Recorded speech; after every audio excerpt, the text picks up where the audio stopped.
বুয়েটে চান্স পেয়েও দিনমজুর বাবার সন্তান জাকারিয়া হোসেন টাকার জন্য ভর্তি হতে পারবে না। খবরটি জেনে মানবতার ফেরিওয়ালা খ্যাত মামুন বিশ্বাস তার ভেরিফাইড ফেসবুক আইডিতে একটি পোস্ট দেন। পোস্ট করার পর দেশ বিদেশ থেকে অনেকেই সাহায্যের হাত বাড়ান। একদিনের মাথায় ব্যবস্থা হয়ে যায় 1,13,000 টাকা, যা দিয়ে জাকারিয়ার ভর্তি খরচ বাদেও তাকে কিনে দেওয়া হয় ভালো মানের ল্যাপটপ, মোবাইল, নতুন জামা কাপড়। এছাড়াও লেখাপড়ার খরচের জন্য জাকারিয়ার হাতে তুলে দেওয়া হয় নগদ 25,000 টাকা। কারণ সে ভর্তি হওয়ার মতো টাকা তাদের নাই, তাই ভর্তিও অনিশ্চিত হয়ে পড়ে। তখন আমাদের সাথে যখন জাকারিয়ার পরিবার জাকারিয়া যোগাযোগ করে, তাকে নিয়ে আমরা একটা পোস্ট করি, 1,13,000 টাকার ব্যবস্থা হয়। এ যাবৎকালে জাকারিয়া যতগুলো পরীক্ষা দিয়েছে সব পরীক্ষাতেই জিপিএ 5 পেয়েছে সে। উচ্চ মাধ্যমিক পাশ করার পর বুয়েটে ভর্তি পরীক্ষায় অংশ নিয়ে করেছেন 383তম স্থান। পেয়েছেন বাংলাদেশ প্রকৌশল বিশ্ববিদ্যালয়ে ট্রিপলিতে লেখাপড়ার সুযোগ।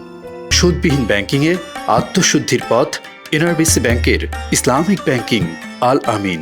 এতগুলো সফলতার পেছনের পথটা কিন্তু জাকারিয়ার জন্য সহজ ছিল না। দিনমজুর বাবা যতটুকু পেরেছে বাকিটা ম্যানেজ করতে হয়েছে টিউশনির টাকা দিয়ে। মামুন বিশ্বাসের প্রতি তাই জানিয়েছেন অশেষ কৃতজ্ঞতা। তো আমি যখন বুয়েটে চান্স পেলাম, তখন আমার বুয়েটে ভর্তির জন্য আবার দারিদ্রতার সম্মুখীন হতে হয়। তো তখন মামুন বিশ্বাস ভাই আমার পাশে এসে দাঁড়ান, তিনি আমাকে ভর্তির যাবতীয় খরচ দিয়ে সহায়তা করেন। আমি এখন আনন্দিত যে আমি ভর্তি হতে পারবো। সিরাজগঞ্জের শাহজাদপুর উপজেলার পরজনা ইউনিয়নের চরকাদাই গ্রামের কৃষক নাসির উদ্দিন ছেলে জাকারিয়াকে সহযোগিতা করার জন্য মামুন বিশ্বাসের প্রতি জানালেন অশেষ কৃতজ্ঞতা। আমার দিন মজুর, আমি টাকা পয়সা নাই, আমি এই ছেলেকে কিভাবে কোথায় ইঞ্জিনিয়ারিং কোথায় কিভাবে ভর্তি করবো, ওই মামুন বিশ্বাসের স্মরণাপন্ন ওই সময় আমাকে হেল্প করছিল এবং উনি আমাকে সহযোগিতা করছে আমার ছেলে বড় ছোট ছেলের ব্যাপারে। এই জন্য আমি খুব খুশি।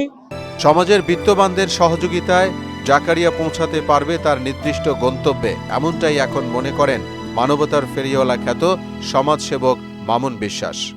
তাদের কাছে অনুরোধ করব, আগামী দিনে জাকারিয়ার লেখাপড়া চালিয়ে যেতে যেন তার পাশে দাঁড়ায় সরকারের পাশাপাশি। মামুন বিশ্বাসের মতো করে নিজ উদ্যোগে অসহায় জাকারিয়াদের পাশে দাঁড়ালে অনেক জাকারিয়াই আর ঝরে পড়বে না, এমন প্রত্যাশা সবার।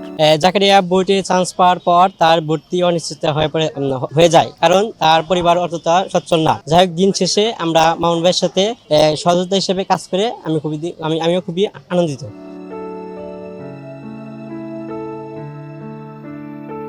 মোহাম্মদ ওয়ালিউল্লাহ, মোহনা ডিজিটাল।